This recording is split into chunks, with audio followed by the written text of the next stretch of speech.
Sinabi ng International Criminal Court na wala silang inilalabas na public arrest warrant para kay Senador Ronald Bato de la Rosa. Samantala, naka-alerto ang pulisya dahil daw sa nakatakdang pag-i-issue ng subpoena ng PNP-CIDG kay de la Rosa. May unang balita, si Maki Pulido. Naka-alerto ang buong pulisya, pati mga airline, paliparan at pantalan.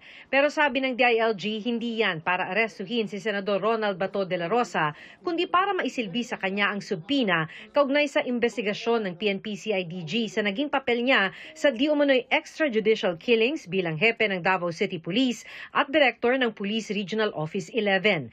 Nasa Davao Region ang Senador, ayon kay Remulla.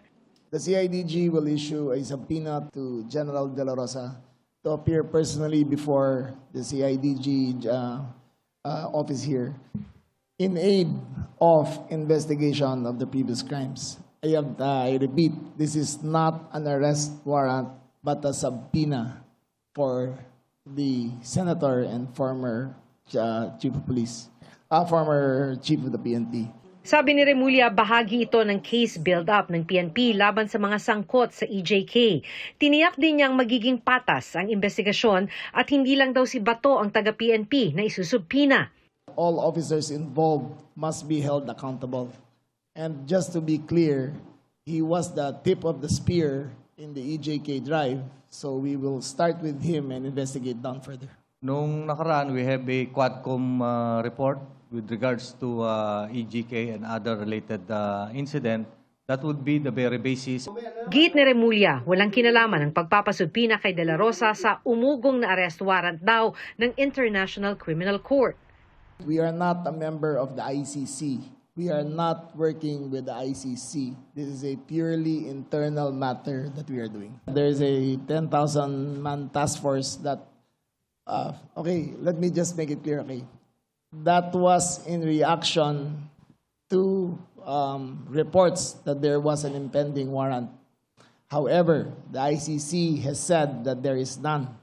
Okay? So we have dismantled that task force. What we do have is now a subpoena for him, but not a manhunt. Sinabi na ng ICC na wala silang inilabas na public warrant laban sa senador. Paliwanag ni Attorney Cristina Conti, ICC Assistant to Counsel at abogado ng EJK victims. Ang ibig sabihin ng public warrant ay hindi isa sa publiko ang pag-issue nito.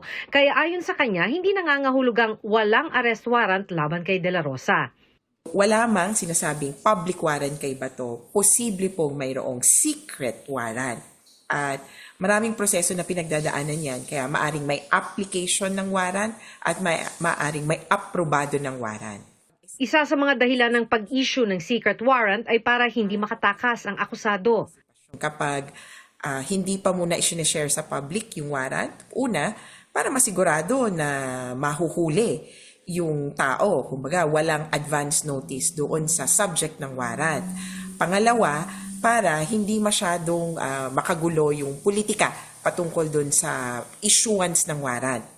Nauna nang sinabi sa GMA News ni retired Major General Romeo Prestoza, Executive Director ng Philippine Center on Transnational Crime, na nagsisilbing National Central Bureau ng Interpol sa Manila, wala pa silang natatanggap na red notice mula sa Interpol. Ito ang unang balita, Maki Pulido, GMA News.